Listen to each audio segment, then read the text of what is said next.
Namaste. Actually, came today to remark my views about Ayurveda and its current trends, as well as its certain future perspectives. Moreover, different types of treatments in Ayurveda, how it has to be utilized by common public. So far the practitioners are concerned, what are the relevant topics that we need to take into consideration while managing different cases, like Sattva Vajaya Chikitsa, Deva Vibhasraya Chikitsa, Yukti Vibhasraya Chikitsa, how much is the rank share of each type of these treatments. All these are the different points that we need to discuss here in this platform right now. Actually, Ayurveda, all we know, it is all about the knowledge regarding the life. Ayurveda specifically is entitled whenever somebody is in need of it. It is not a science which has to be given. It is the knowledge that has to be procured from someone else. And moreover, so this epistemological transfer will happen whenever somebody is there who is needy. We cannot make or we cannot insist someone to do Ayurveda. That is the peculiarity of Ayurveda. Ayu Kamayamanena, those who are in need of Ayus. The second most thing is that in Ayurveda, majority of the principles or the practices are simply suggestions. Suggestions in the sense you can take or you can reject. It is not mandatory. At Brahma Muhurta, you can wake up if you need better life. It is not inevitable. And the third main point is that lot of instructions, lot of suggestions are given. Everything is not for everyone. So those who are in need of something, they can take whichever is needed for them. So this much liberty and this much inclusive nature makes Ayurveda epistemology quite unique.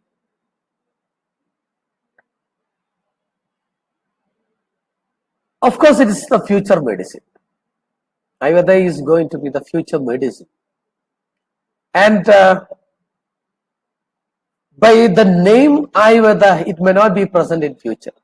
That is the peculiarity. Why? Because majority of the Ayurveda principles are right now propagated in terms of several other names and in other epistemological value, other epistemological background and platform.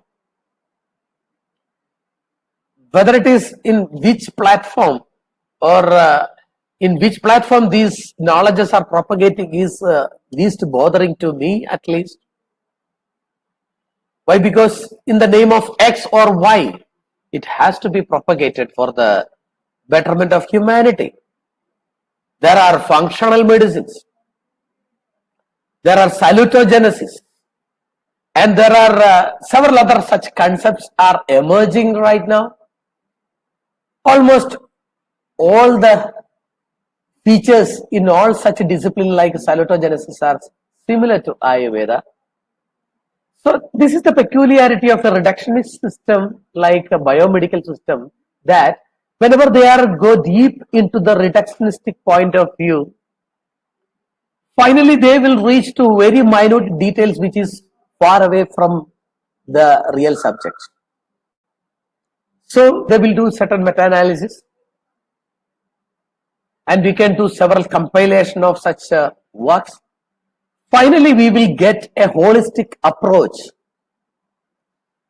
It is not mandatory to study Ayurveda or homeopathy or traditional Chinese medicine or something traditional medicine to reach to a holistic perspective. It's not necessary. Whenever you are getting the real knowledge at its peak, you will be automatically converted to holistic. So here, the salutogenesis is a holistic concept. Functional medicine is a holistic concept. Recently, we got certain public health programs in Kerala. Whenever we managed the immunity of thousands of children by managing the environment where they live, by managing the food and drinks, what they have, by managing the activities of daily living from morning to night, whenever we tried to manage the thought process of children, obviously that is the way to get into the real immunity. So the immunization program means it should be a holistic lifestyle building program. It is not a simple injection, or it is not a simple drops which is given through the mouth. It is a holistic lifestyle customization program. Only then we will get a good immunity. So whenever we customized all these areas of the children, automatically it came to a methodology which is proposed by World Health Organization, which is called as Ottawa Charter. So wherever you customize holistically the each and every life activities of an individual, either to preserve the health or to cure a disease, automatically it will be holistic. Automatically it will reach to some sort of the newer terminology like salutogenesis. But in India, Ayurveda paraphernalia is very hopeless, to be frank. Why? Because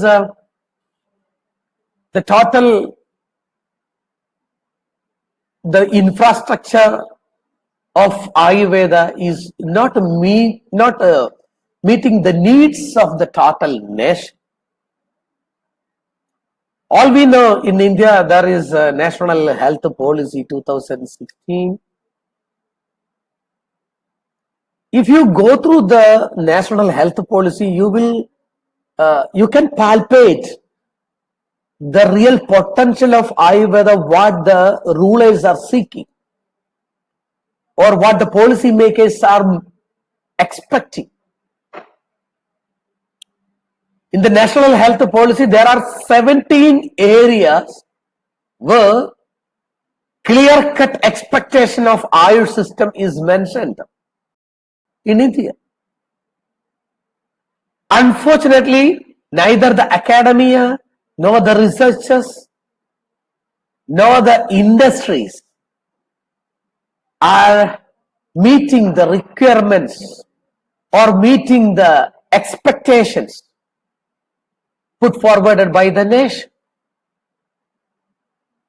Of course, I am in an academy of Ayurveda, and we are trying a lot to get into a real academy which is giving much confidence to the young scholars, to the young scholars of Ayurveda. But unfortunately, there are a lot of lacking. Why? Because of this stipulation made by the curriculum as well as the syllabus.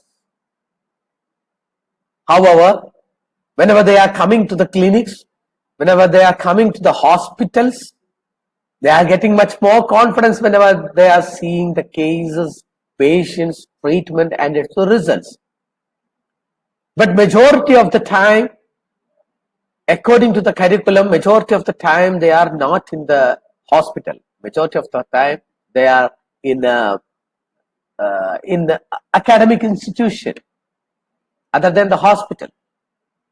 Moreover, the pedagogy is highly outdated, even though newer methodologies like Bloom's taxonomy came in, but it is very difficult. So my point is that outdated educational system, nation's need is not met with both these academia, research, and industry, and thereby no industrial development.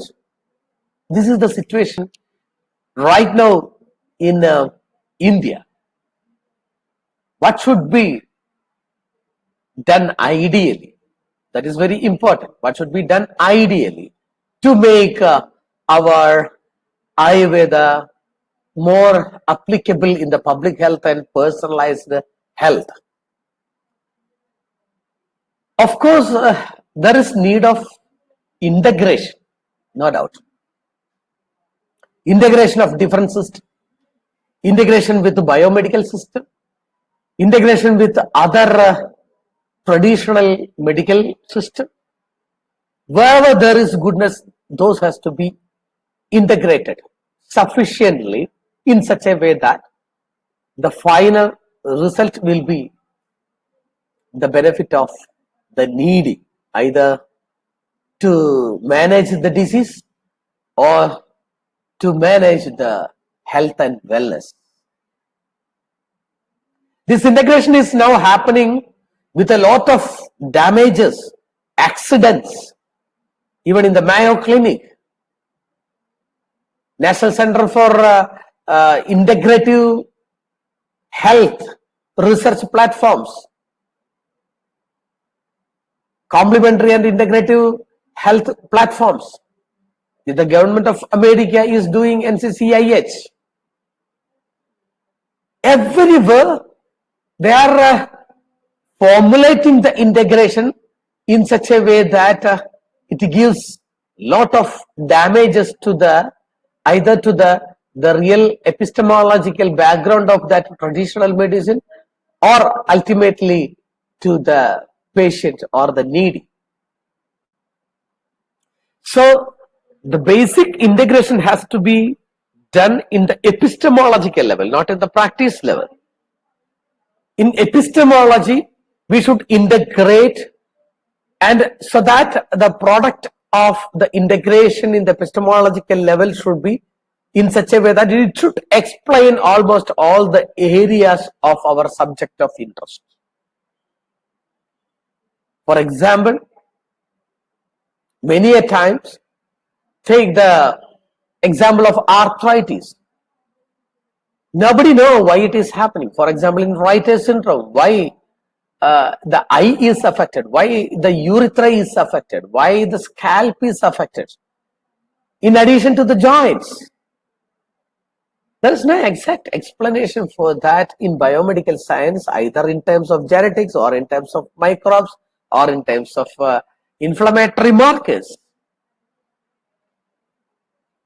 That explanation is highly needed whenever we are dealing with such patients. Only then the research will be progressed to find out good methodology of management or to find out good medicines. And there are certain isolated, unique practices are there where integration is happening. Very beautiful. For example, in Kerala, in developmental disorders of the children, there are several groups. One group under me is SIMCD in Kottakkal Ayurveda College. And I am supporting several NGOs like Aditi. All these are the centers where in practice and epistemology, the integration is happening. Now, let us see certain other points like in the management of several diseases, what type of management like Yukti Vibhashraya or Sattvavajaya or Daiva Vibhashraya Chikitsa, whatever is, or which is the best methodology for a given disease. You know, actually, Everything is needed for each and every disease management. You cannot cure a disease completely. You cannot manage the health into a 100% swasthya. That is the reason why, because Hippocrates rightly said the cure rarely, comfort mostly, console always. Cure rarely, very rarely we are making cure. Comfort mostly, console always. So this aspect is very well mentioned in Ayurveda classical textbooks also. And there are three types of treatments are mentioned, like Deva Vibhasraya, Yukti Vibhasraya, and Sattva Vajaya. Deva is the terminology of unknown area, according to my personal opinion. Unknown area. Those things which cannot be substantiated through our pramanas, which is unknown, cannot be experienced through your tools. There are several areas like that. And those areas are there with several diseases also. For example, somebody is getting an immediate heart attack, for example. Somebody is not getting, even though their biochemical profiles and genetic profiles are same. What is the reason behind it? Nobody knows. In that unknown area, how you will manage that unknown area personally? Submit everything in front of the God. That is the only way. Similar is the concept with a lot of other Devasra Chikitsa with several other non-diseases also. Several psychotropic effects are well established by all these Devasra Chikitsas. My point is that in each and every disease, there is need of Yukti Vibhasraya, Sattva Vajaya, as well as Deva Vibhasraya Chikitsa. Nothing is complete, nothing is isolated, everything should be complementary. So in Yukti Vibhasraya Chikitsa, all we know, we can assess the Dushyam, Desham, Balam, Kalam and everything, all the variables connected to the health as well as the disease. And that has to be purposefully managed by your activities of daily living, customization of the food, and the treatments like Shamana Chikitsa, Shodhana Chikitsa, Rasayana Chikitsa and everything. Whereas in Sattva Vajaya Chikitsa, every Vyadhi is an Adhi. It gives a lot of stress to the patient, and it gives a lot of psychological ill health, and wellness will not be there, only illness will be there, even though you have corrected the body. So in all such cases, we should give the Sattva Vajaya Chikitsa, how to abstain from bad impacts or bad variables or negative variables, how to be acquainted with the positive variables, empowering the knowledge. Vijnanam Moshadinam Sreshtam. The best medicine ever in the world is knowledge. That knowledge has to be shared. By that, knowledge is the best way to get over the mind of each and everyone. So Sattva Vajaya, conquering the mind with knowledge, remove the ignorance of the patient or subject. Then comes the relevance of Deva Vibhasraya Chikitsa. As I told you, there are several unknown areas. Even though you are imparting nook and cranny of each and every aspect of the health and wellness and disease, still there are lot of null areas or dark areas with respect to his health or disease, because human body is highly chaotic. Chaos means those are non-linear, unknown areas. That is the reason why, because W.J. Firth, he rightly put an editorial in the British Medical Journal like chaos, the predicting the unpredictable.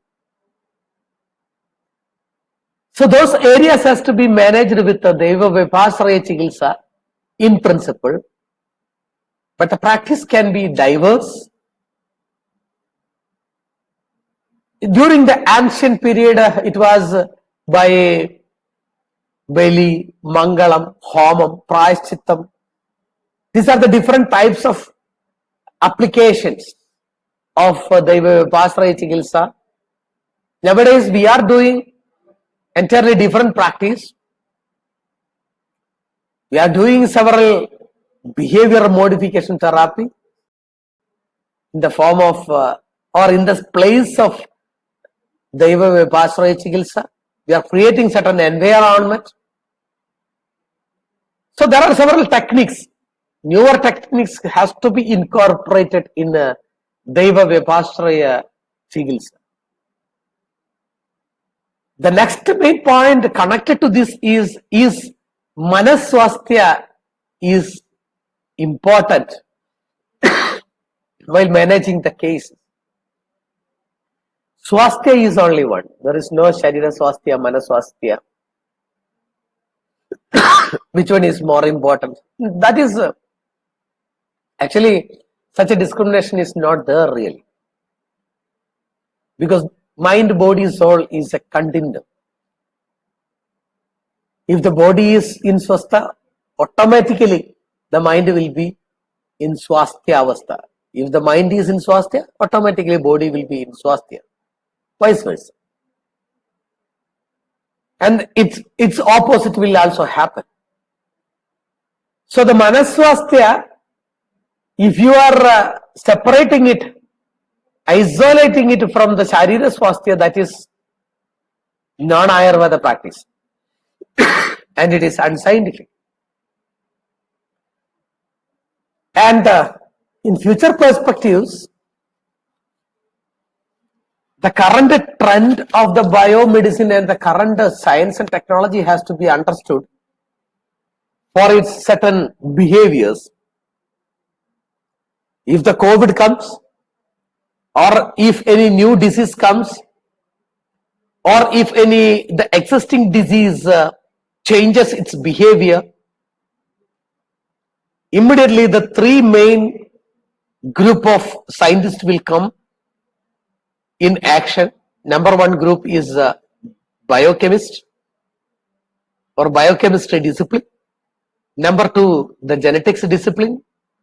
Number three, microbiology discipline will come. Everybody knows COVID is caused by virus. Very same virus, if it is in front of me, I am not getting it. If it is to another person, he is getting it. If the very same virus to a third person, he is not getting it. Still, we believe that COVID is due to virus. This is the monopoly of microbiologists. So whatever may be the disease, the microbiologist will explain in terms of microbes. Either the intestinal microbes or the microbes which is coming from outside, whatever it may be, microbes will be the point of discussion. Whether it may be a hair fall to the nail damage. And there are certain biochemistry people, they will say that sugar is diabetes. Frank Davidoff, who beautifully wrote a nice book. He was a famous diabetologist. His book's name is Who Has Seen the Blood Sugar? So everybody believes that sugar is diabetes.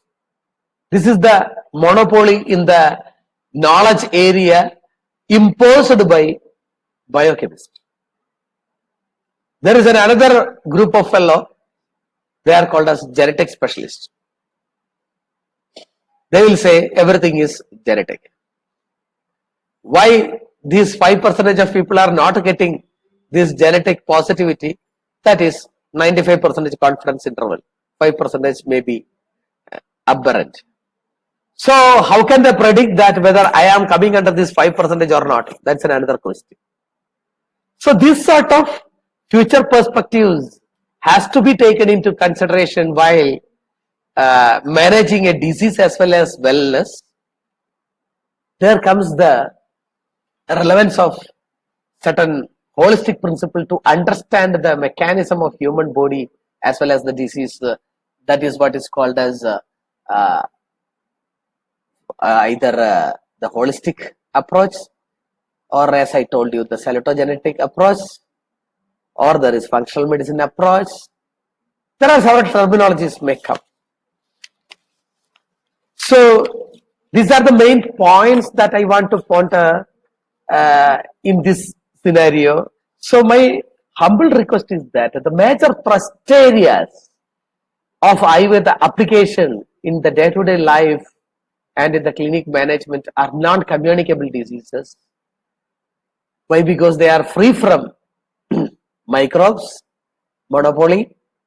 Moreover, it is more prevalent in the world. So according to our experience, the cancer, all the neoplasms are having tremendous areas, thrust areas there with Ayurveda. We have several plans for the revitalization and life planning of neoplastic individuals. Allergies, cardiac problems. Then immunity management is a thrust area. Swasthavartha is the powerful thrust area. It doesn't mean that always doing the massages is the Swasthavartha. No. Infertility management is one powerful area where we are getting good results. Then developmental disorders of the children like cerebral palsy, learning disability, autism spectrum disorders. Women health is a powerful area where Ayurveda can act. Why? Because of its Rasa Dhatu and Rakta Dhatu affinity. Child health in general. All these are the areas where we are dealing with. Neoplasm, allergies, cardiac problems, and immunity management, Swasthavartam, infertility, developmental disorders, women health and children health. Finally, I got this opportunity to share with you these views from my side. The viewers, I don't know how many people in this global population, but this opportunity how I got. Why? Because by virtue of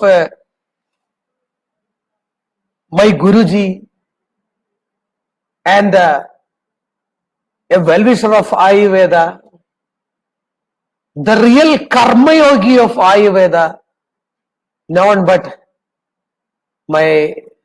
our Krishna Kumarji.